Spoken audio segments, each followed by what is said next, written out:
Vamos dar continuidade ao nosso curso de mecânica quântica, dando sequência à nossa revisão de matemática para mecânica quântica. Então, nós falaremos agora sobre funções de quadrado integrável. Bom, a primeira coisa que a gente precisa saber é que se eu tenho duas funções,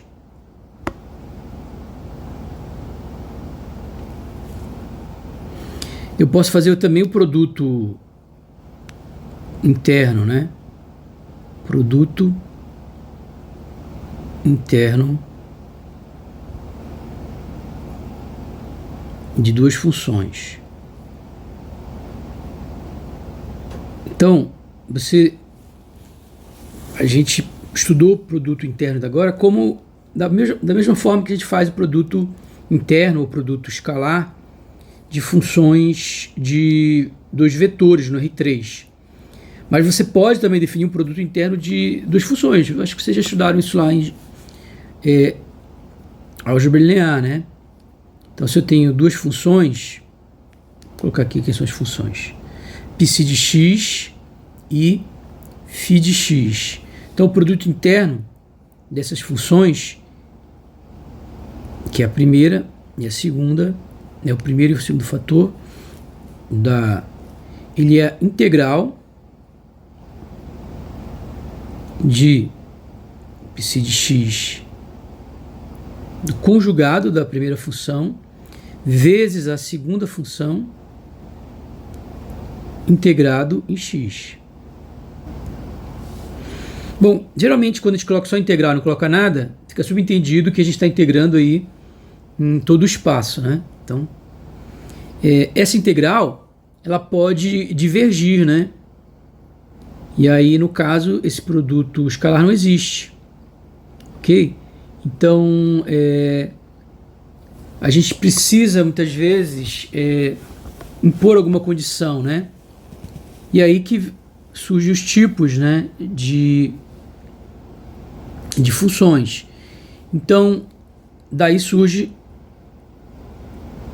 uma maneira de garantir que essa integral não vai divergir, né? Se ele divergir, simplesmente o produto interno não existe, né? E a gente não quer essa situação, a gente quer situações em que o produto interno exista.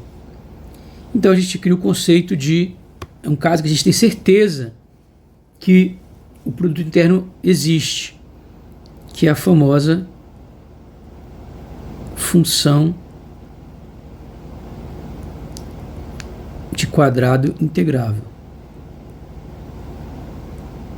Quadrado integrável.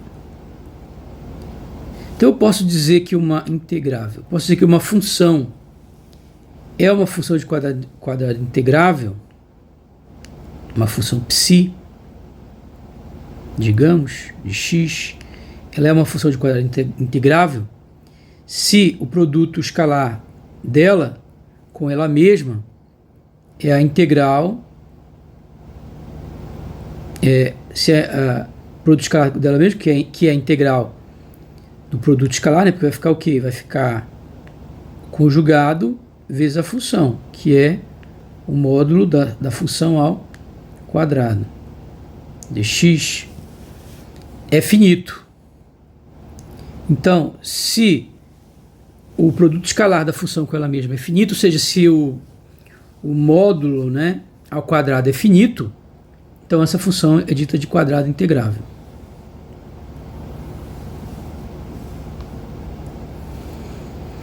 Bom, uma coisa que é importante dizer é que o espaço das funções de quadrado integrável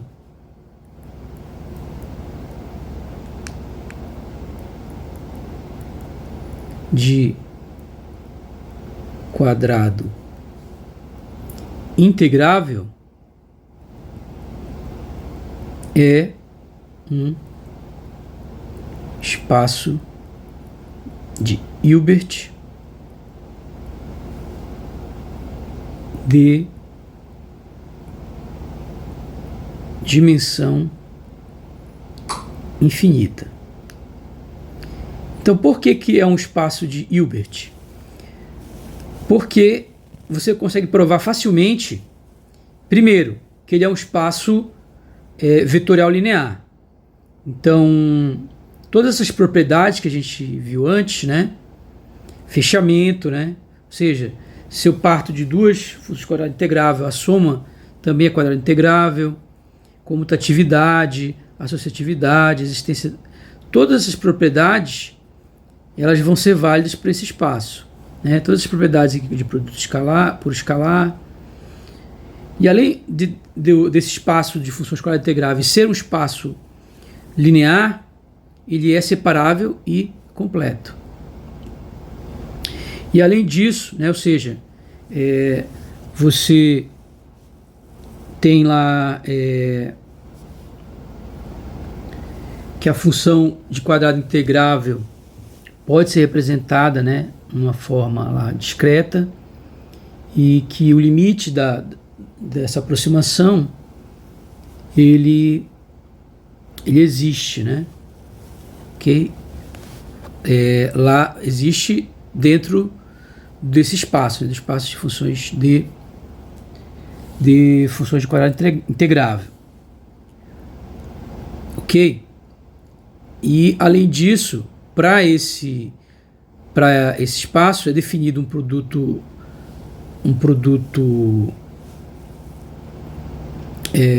interno, um produto escalar que é comutativo, né? Que não é comutativo, né? Que tem essa propriedade aqui, ó, em que se eu inverto ele troca ele passa a ser conjugado, né? Ele é linear no segundo fator e é antilinear no primeiro fator, né? Ou seja, quando saem aqui, saem.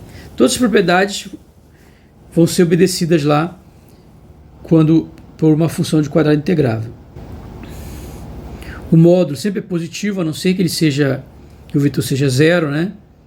Então todas essas propriedades que nós vimos anteriormente, elas são obedecidas aqui pelo espaço de funções de quadrado integrável, né? Você pode provar isso facilmente.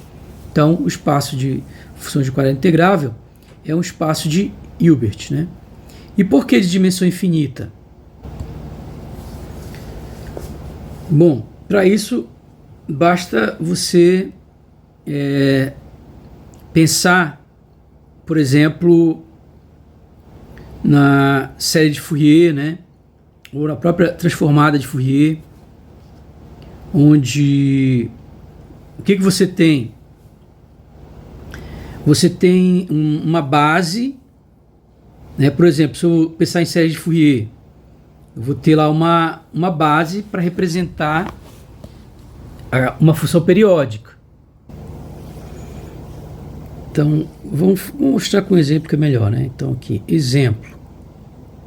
Eu tenho aqui uma função periódica. Digamos que f de x é uma função periódica.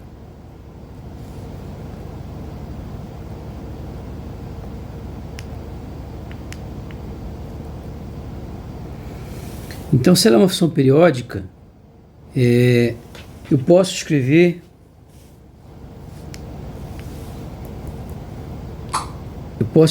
f de x como uma soma de exponenciais complexas, né?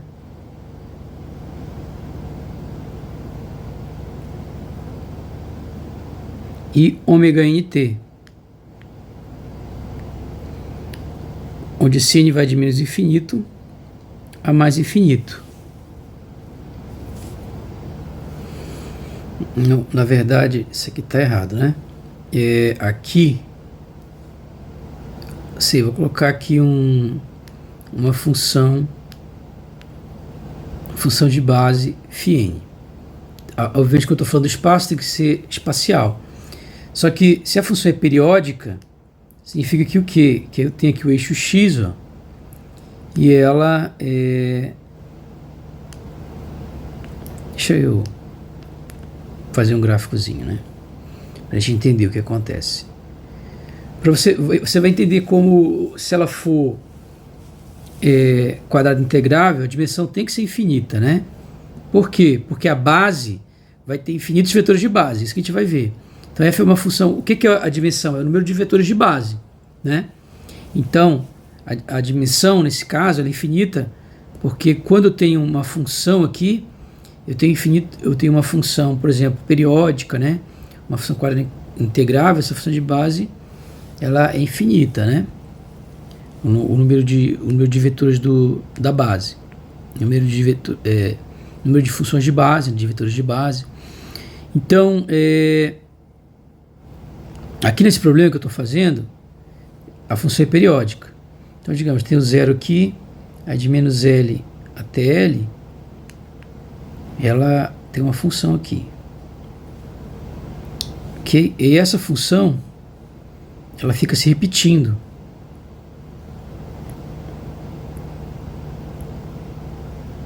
Então ela fica se repetindo para cá, para cá. Então ela fica indefinidamente se repetindo para cá, indefinidamente se repetindo para cá, né?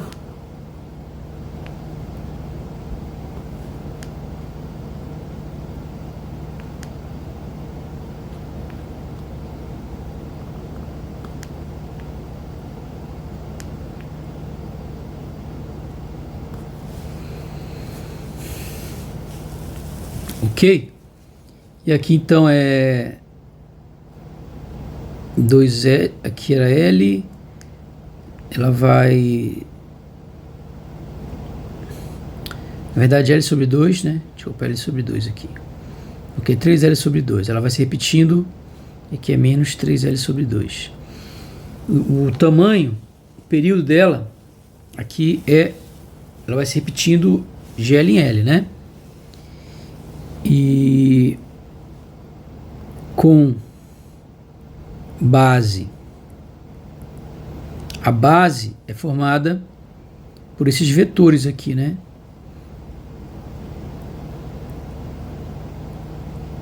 Que tem o, você pode ter lá, vem de menos infinito, né? Aí vem φ menos 2, φ menos 1, φ 0, φ 1, φ 2, até infinito. Essa é a base, né?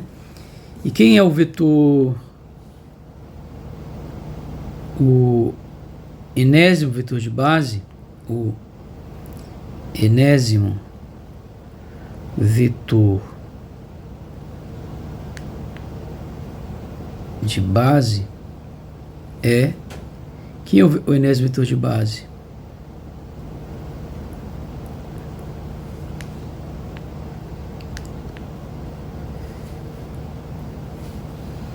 É 1 sobre raiz de L aí 2π n x sobre L.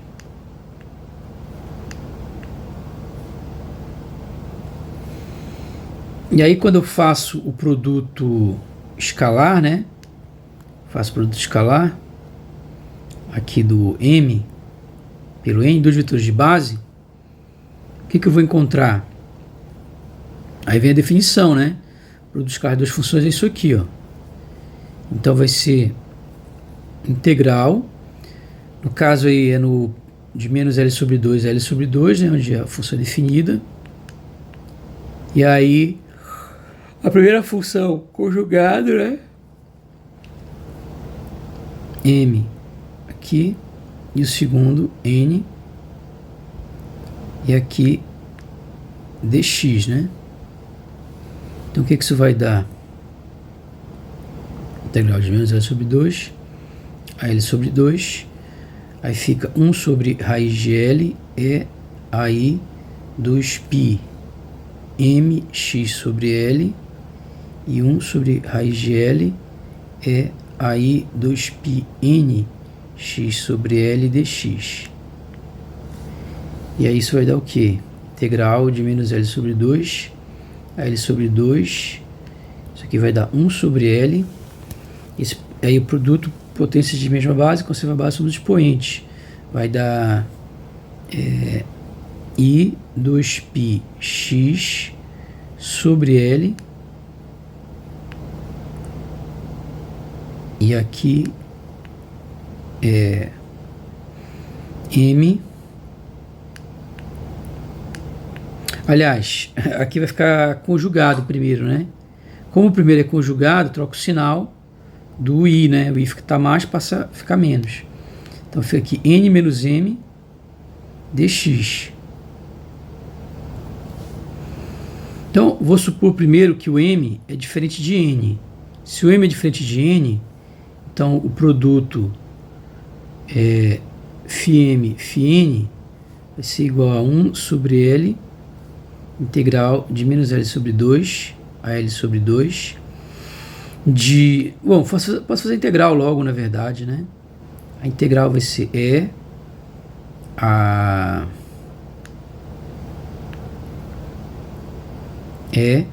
AI 2π x n menos m sobre L. E aí embaixo aqui, porque a integral da exponencial é a própria exponencial. Aí aqui dá de menos L sobre 2 a L sobre 2. E aí eu teria aqui o que? Do I 2π n menos m sobre L, né?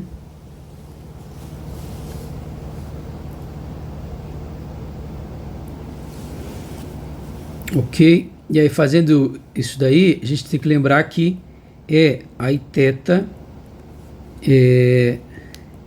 menos aí menos iθ sobre 2i é igual ao seno de θ. Então, se a gente olhar aqui, o que vai ser o θ aqui? Isso daqui, né? Aí eu vou substituir L sobre 2, uma hora vai ficar mais, outra vai ficar menos, né? Exatamente como está aqui, ó. Um vai ficar mais, outro vai ficar menos. O que interessa pra gente é quando eu substituir L2 aqui, ó, que é o θ. Então, no final, quando eu substituir, ó, quem vai ser o θ aí? É 2π x n. No lugar do... Vou substituir na integral em x, né? Então, no lugar do x, desculpa, n menos m sobre L vezes L sobre 2. Então, corta aqui. Então, no final, o θ é n menos m π. Né? Então, vai ficar o final mesmo exatamente isso aqui. Esse e tá aqui o I2, ó. Que é esse I2 aqui de baixo. Ok? Então, significa... Deixa eu colocar com outra cor aqui, ó. O I2 é esse que está aqui embaixo. Então, vai dar seno de θ, onde o θ é igual a n menos m π, onde n menos m é diferente de zero.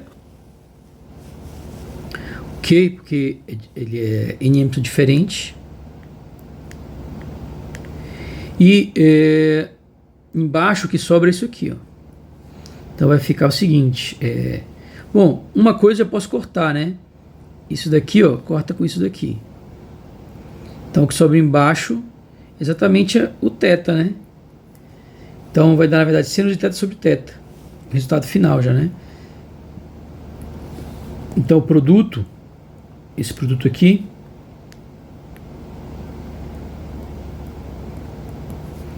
vai ser igual a seno de θ sobre θ, né? Onde o θ é o quê? N N menos M vezes π, e aqui N menos N vezes π. Ora, como isso aqui é inteiro, né? O que a gente sabe? Que múltiplo de π sempre cai aqui, ó. Aqui o seno é igual a zero. Então, como N, M são inteiros, isso implica que N menos M é inteiro. Isso implica que o seno de um número inteiro vezes π sempre é igual a zero. Então quer dizer que isso aqui é zero, porque embaixo é diferente de zero, tá? Lembrando que N menos M é diferente de zero. Então, quando são diferentes vai dar zero, mas o que acontece quando não é diferente, né? Então vamos ver esse caso aqui, quando vamos ver agora quando eles são iguais, né? Então a gente viu que isso daqui é igual a zero quando eles são diferentes, né? N e M são diferentes. Quando N e M são iguais, aí nesse caso, né, se M é igual a N, então significa que o quê? Então vamos ver o caso N e M diferentes a gente já fez, né? Vamos fazer o caso agora M igual a N. Então, para N igual a M, aqui vai dar zero, né? Aqui vai zerar. Então vai ficar isso daqui é igual a 1 sobre L. E aí essa integral vai ser integral de menos L sobre 2 a L sobre 2 de elevado a zero dx. Elevado a zero, então isso aqui é E elevado a zero, que é 1. Então isso aqui dá dx. E obviamente que essa integral aqui vai dar x, fica final mais inicial, L sobre 2 menos L sobre 2, né? Que é igual a L. Isso vai dar 1. Então quer dizer que isso daqui, N, é simplesmente o delta de Kronecker, né? Por quê? Porque se ele for igual a L, se M for igual a N, dá zero. Se M for igual a N, dá 1, desculpa. Se M for diferente de N, dá zero. Então é exatamente o delta de Kronecker, né? Ou seja, se M é igual a N, vai dar 1. Se M é diferente de N, vai dar zero. Esse é o famoso delta de Kronecker, né? Ou seja, você lembra, né? O que é o delta de Kronecker? Ele dá 1 quando M é igual a N e dá 0 quando M é diferente de N. É o delta de Kronecker, ok? Então, né? Lembrando que esse é o famoso delta de Kronecker.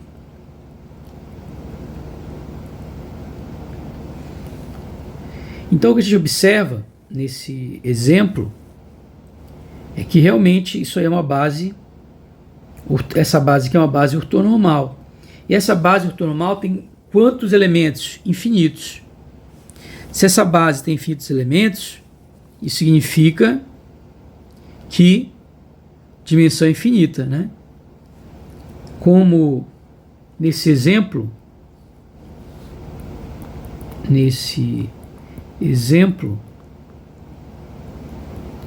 como a base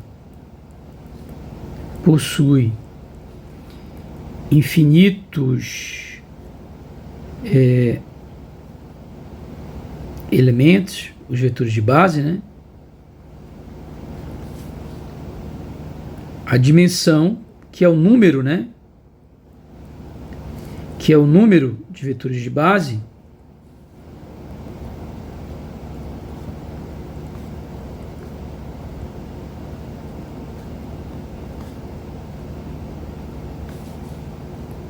é infinita.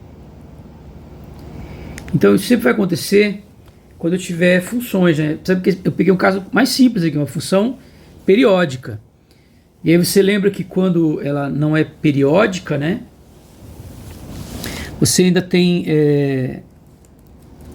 muito mais componentes, né? Então significa que aí nesse caso mesmo é que você vai ter uma base infinita. Então, sempre que eu tiver funções, né? As bases que a gente vai obter sempre são bases infinitas. Então, o espaço de funções de quadrado integrável é um espaço de Hilbert de dimensão infinita. Ok, mas a gente ainda não falou da função de onda, né? A gente lembra que você tem, dada uma função de onda,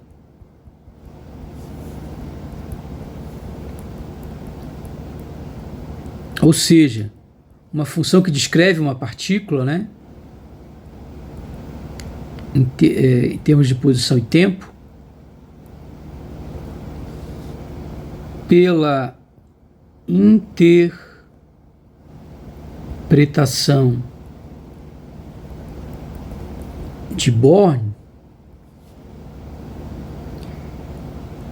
isso daqui representa o quê?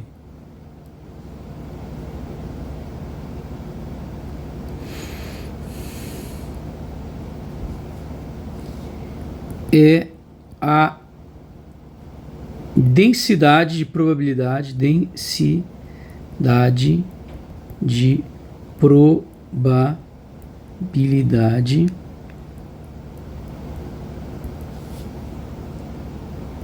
de encontrar a partícula,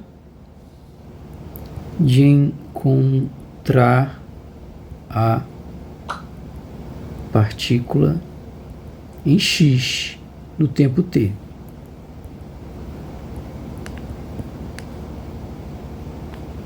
O que eu concluo disso aí, né? Logo, em algum lugar a partícula tem que estar. Então, se eu integro essa densidade de probabilidade,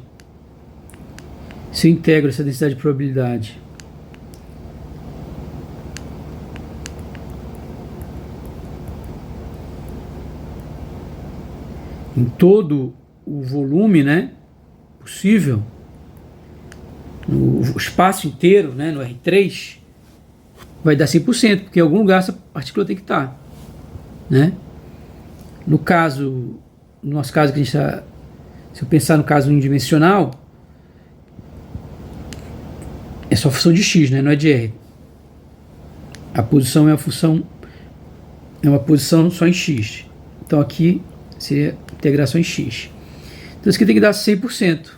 Em algum lugar essa partícula tem que estar. Ok? E o que a gente conclui então disso daí? O que a gente conclui é que a função de onda, ela é uma função quadrada integrável. As funções de onda são de quadrado integrável, né? Porque isso aqui é finito. Que é finito. Só que além de ser finito, esse produto aqui escalar, ele deve ser igual a 1. Logo, eu vou ter que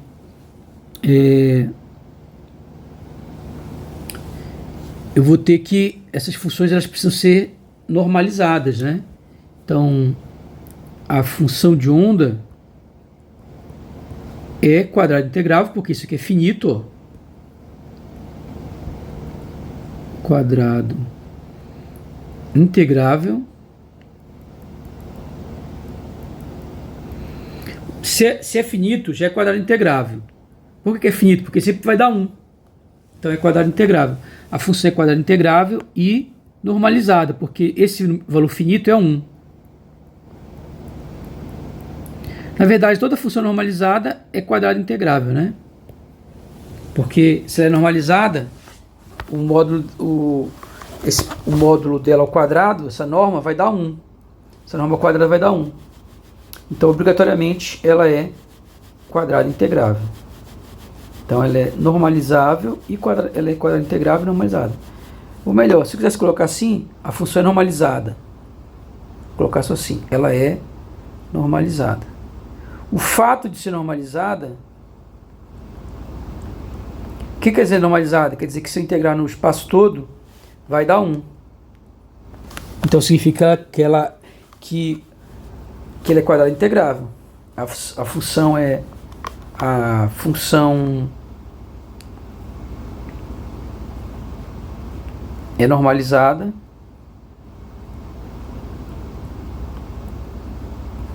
Logo ela é a função de onda, né?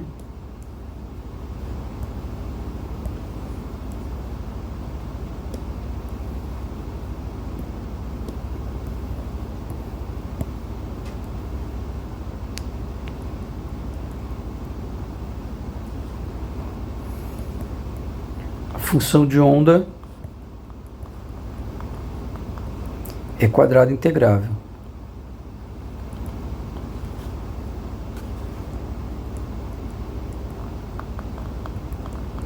Ora, mas a gente viu que a função quadrada integrável, ela existe dentro do espaço de Hilbert, né?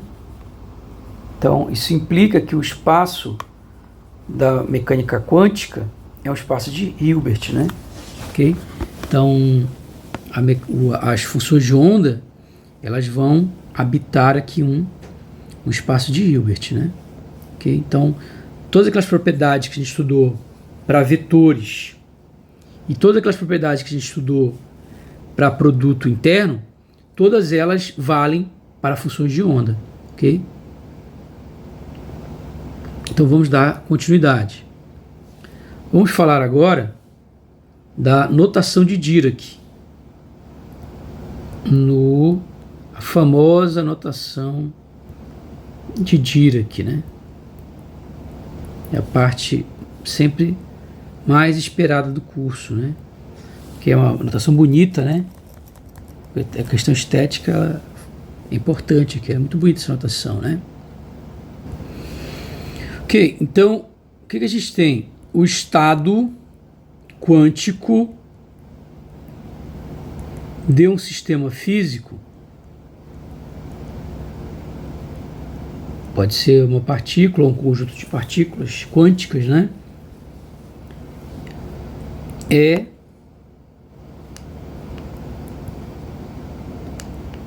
representado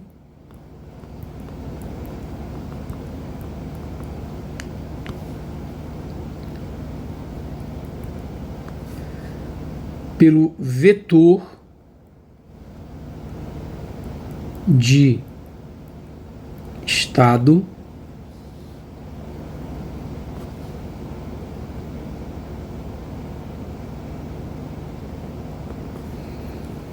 né? Tem essa notaçãozinha aqui, psi,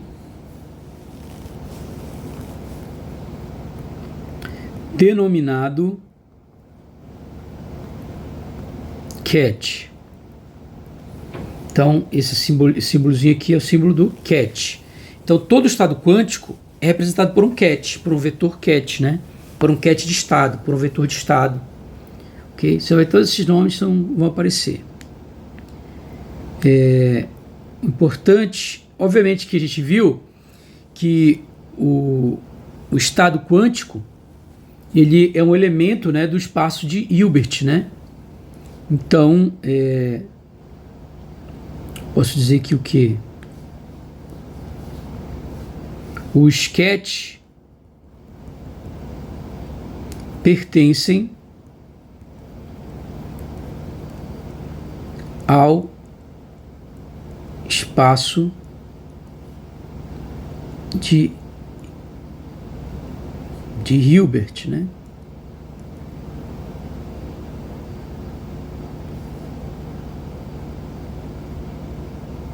H, que a gente chama isso aqui de o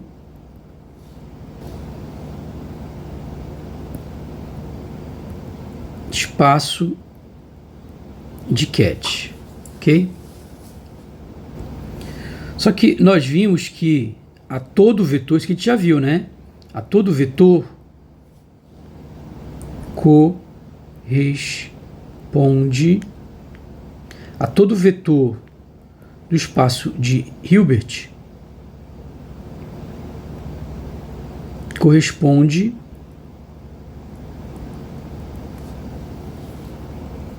um único vetor no espaço dual, que a gente chamou de HD. Se a gente já viu, no caso aqui vai ficar assim, ó. Então, a todo ket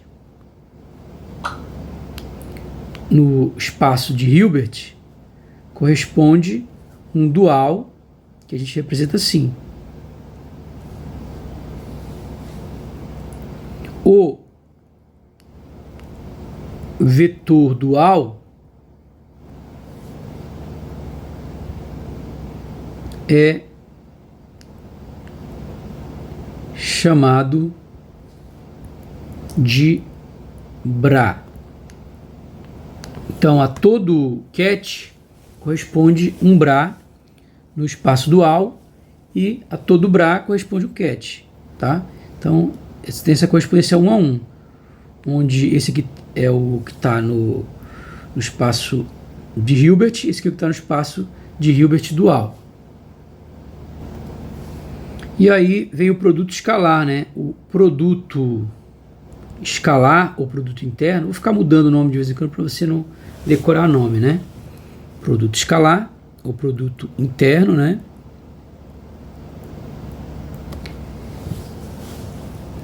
É dado pelo bracket. O bracket é uma coisa assim, ó. Aqui eu coloco uma coisa. Essa estrutura é uma estrutura do bracket. Então, por exemplo, se eu tenho o produto escalar de φ por psi, esse produto escalar ele pode ser escrito assim, ó. É o φ psi, fica o bracket de φ psi, tá?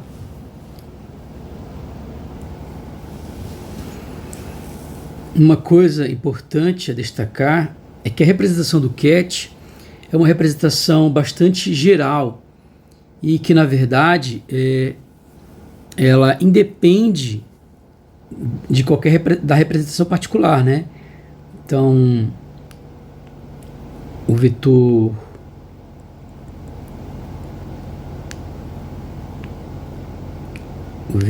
ket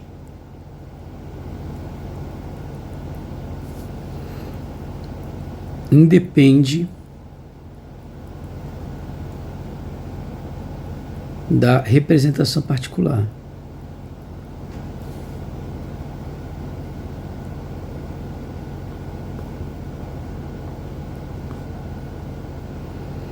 Então a gente não deve confundir o ket com a função de onda, né? Então o ket ele não é a função de onda, né? Se quisermos para representar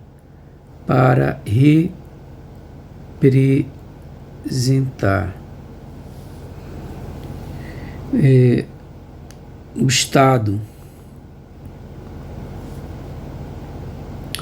no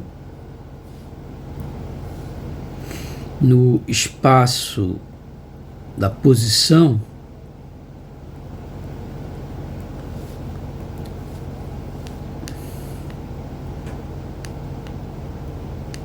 precisamos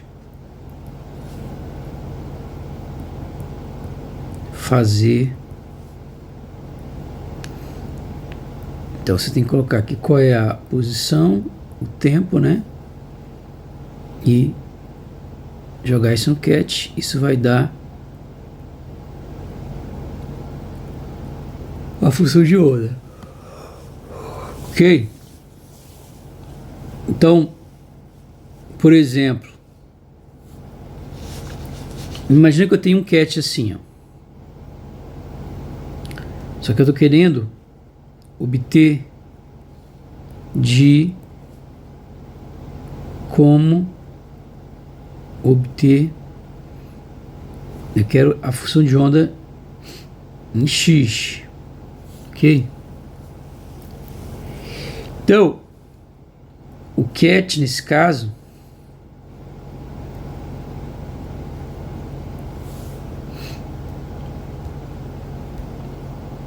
eu posso simplesmente representá-la de maneira, né? Integral de menos infinito a mais infinito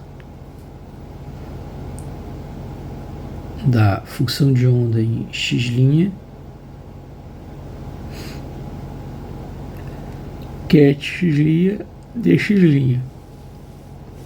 E aí quando eu fizesse o x aplicando aqui, né? Daria integral de menos infinito a mais infinito aqui de x', x sobre x',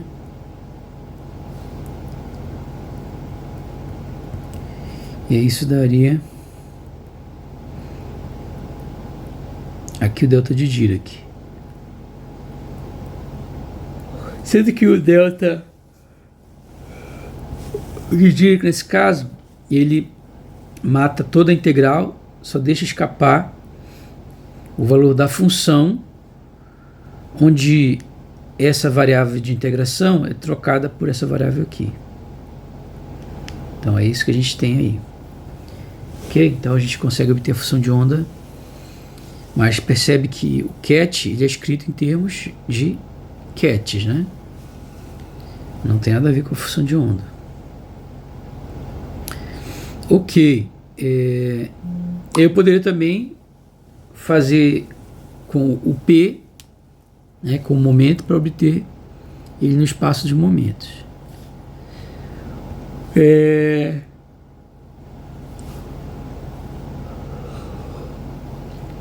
Então, algumas propriedades que a gente pode ter é o seguinte. Primeiro, é aquilo que a gente já viu, né?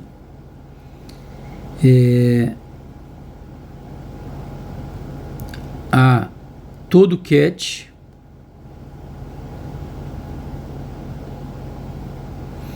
corresponde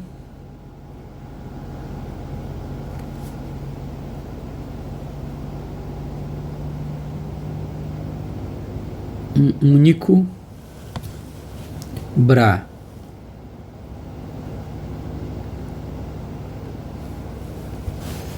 E vice-versa.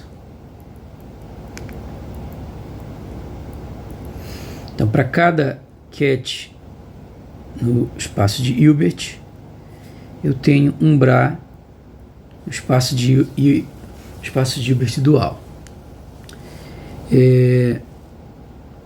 Então, essa correspondência é biunívoca, né? A mesma coisa vai acontecer se eu tiver um caso aqui mais geral. Há uma combinação linear de cat. Se eu passo essa combinação linear para o espaço dual, aí eu vou... lembra o que acontece com as constantes, né? Quando vai para o dual, eles ficam... o que acontece com os escalares, né? Que são meus complexos.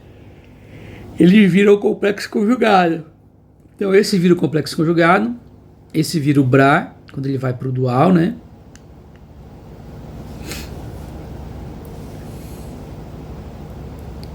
Esse aqui lá, o B, quando ele vai para o mundo invertido, né? Não é mundo invertido não, é mundo... é o espaço de Hilbert dual. Quando ele vai para o espaço dual, ele fica conjugado. E esse, quando ele vai para o espaço dual, ele vira um Bra. Ok? E obviamente que se eu pegar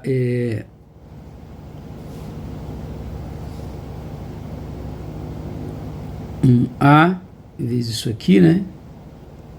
Quando ele vai para fora, ele passa do jeito que ele tá, né? Passa normal.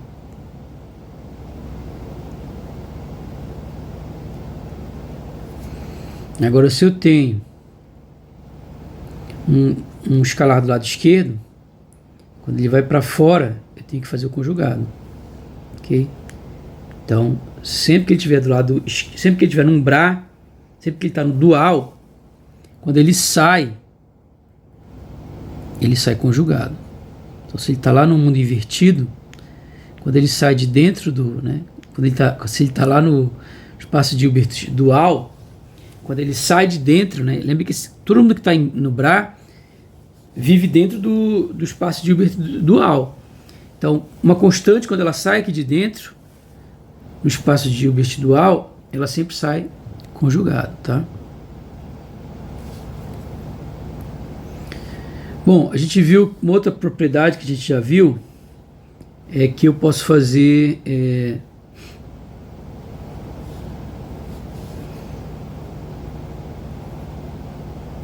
quando a gente... Aquela propriedade que a gente viu do produto escalar, né? O que acontece quando eu troco aqui a posição? Olha, isso aqui é um produto escalar, né? Um produto interno. Então eu tenho que colocar... Isso dá um número complexo, então eu tenho que colocar o conjugado. E é bem fácil provar isso usando as propriedades que a gente já viu, né? Então, vou fazer uma prova aqui, ó. Então tem aqui φ. Isso daqui, né? O que é isso? É integral em todo domínio, o primeiro conjugado, o segundo normal. Isso é uma integral de volume. Então eu posso reescrever isso aqui como sendo que uma integral de φ. Posso trocar aqui a posição deles, ó.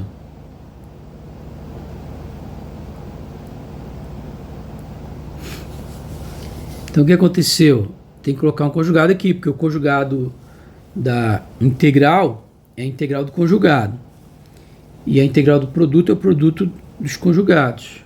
Então se eu jogar esse conjugado aqui, ele vai entrar aqui dentro do integrando. Aí vai conjugar aqui. Conjugado do conjugado é a função original. E aqui fica conjugado. Então quer dizer que realmente isso daqui é igual a isso aqui, né? Isso é coisa básica, né? E aí você tem que isso aqui então vai ser igual ao quê? Bom, isso aqui de dentro é exatamente, ó, o primeiro, o que está conjugado é sempre o primeiro. É o que está no Bra. E o que não está conjugado é o que está no Cat. Só que tem um conjugado aqui agora. Então, a gente provou aquilo lá que a gente... Né, usando essa definição de produto interno, a gente chega exatamente naquela... Demonstra aquilo que a gente mostrou, que o produto escalar, o produto interno, não é comutativo, né? Se eu inverter, ele passa a ser o complexo conjugado.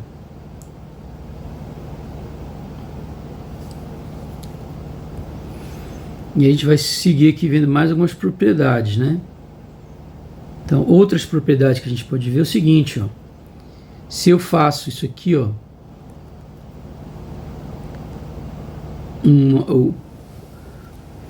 o segundo, né?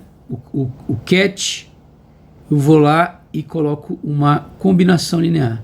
Escrevo ele como uma combinação linear de duas funções.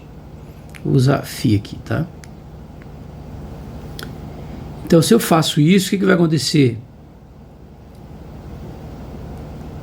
Fica aqui o φ com o primeiro, a constante vem para fora. Como ela vem para fora de dentro do cat, ela está no espaço, de Hilbert mesmo, não é no dual, né? Ela não está lá no mundo invertido, né? Ela está no espaço de Hilbert, não está no espaço de Hilbert dual. Então ela sai normal. Então a mesma coisa que o outro. Então faço o primeiro com o segundo e os coeficientes saem normalmente. Ok? Agora, O que acontece se o primeiro é que eu escrevo como uma combinação linear?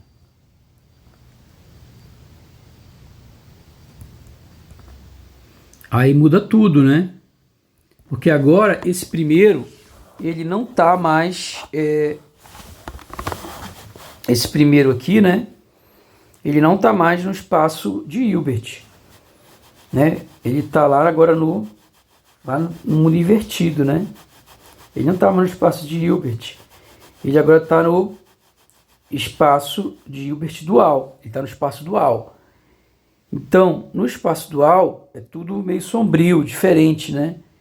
Quando os coeficientes saem, eles saem conjugados, tá? Então, sai aqui A1 conjugado, né? O primeiro com o primeiro. Porque eu estou pulando passo aqui, né? Eu deveria fazer assim, na verdade, né? Primeiro com o primeiro, né? Esse com esse, depois esse com esse.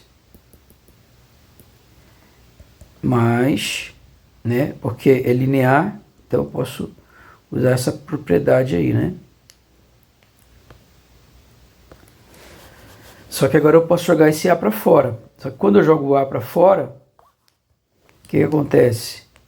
Como ele está vindo do dual, ele tem que sair conjugado. Como ele está vindo do dual, ele tem que sair conjugado. E aí eu posso ter ainda um mais complicado, né? Poderia colocar o primeiro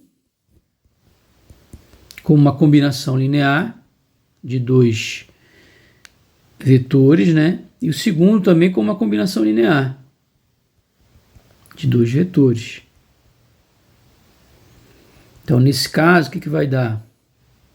Vai ficar o primeiro com o primeiro. Agora eu vou fazer com calma. Depois fica o primeiro com o segundo.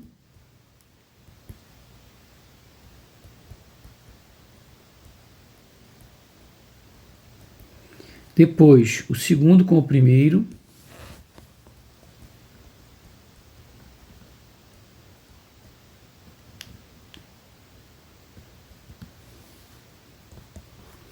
Depois o segundo com o segundo.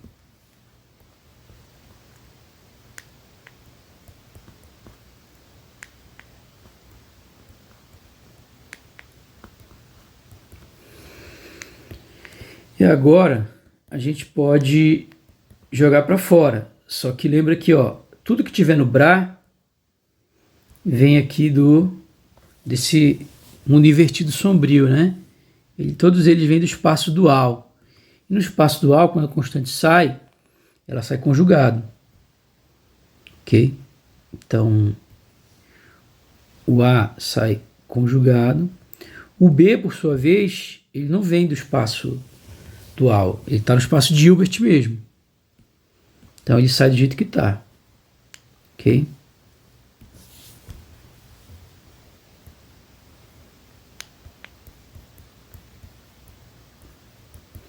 E assim com todos os outros. O que sai do espaço dual, ele sai conjugado. E o que sai do espaço de Hilbert sai normal. Ou seja, o que sai do espaço dual, o que sai do Bra sai conjugado e o que sai do cat sai normal.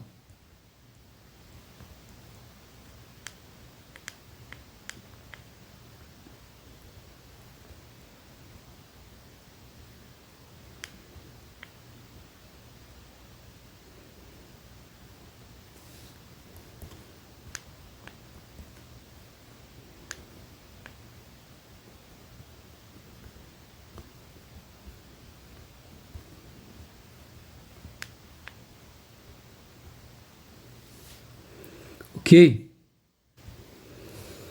Uma outra propriedade importante é que a norma ela sempre é real e positiva, né? Dizer que é positiva já dizer que é real, né? Porque não existe número complexo negativo nem número complexo positivo, né? Então, a norma é real e positivo. Se eu faço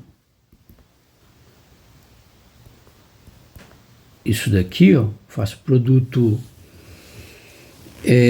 escalar, né, de um vetor com ele mesmo, isso daqui sempre é maior do que ou igual a zero, sendo que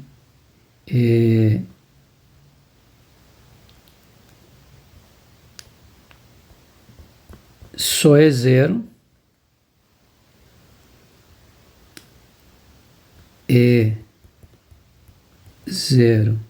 se e somente se o cat é o zero. Se o cat não for o zero, né? Então ele não dá zero, ou seja, sempre vai dar positivo. A norma é sempre positiva. Se esse cat for normalizado, quando vocês vêem um problema, não necessariamente você encontra o cat normalizado, mas nada impede que você normalize, né? O ideal é sempre trabalhar com cats normalizados, tá? Tem algum problema no normalizar? Não, porque na verdade a questão o que você vai ter é que você sempre pode normalizar no final, né? Se ele for finito, é só pegar e dividir pela norma que você normaliza. Então, não é problema, você sempre consegue normalizar, né? Mas o ideal é você sempre trabalhar com ele já normalizado, tá? Bom, o vídeo já está muito longo, tem várias propriedades ainda do sketch, mas a gente vai deixar para a próxima aula.